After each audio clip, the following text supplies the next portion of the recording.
You ask Tiger to solve. This deals with linear equations with one unknown. The final result is y equals 9. Let's solve it step by step.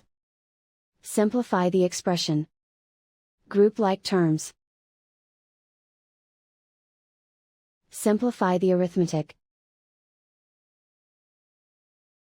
Group all constants on the right side of the equation. Add 3 to both sides.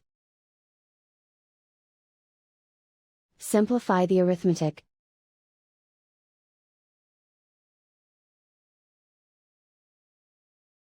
Isolate the y. Divide both sides by 3.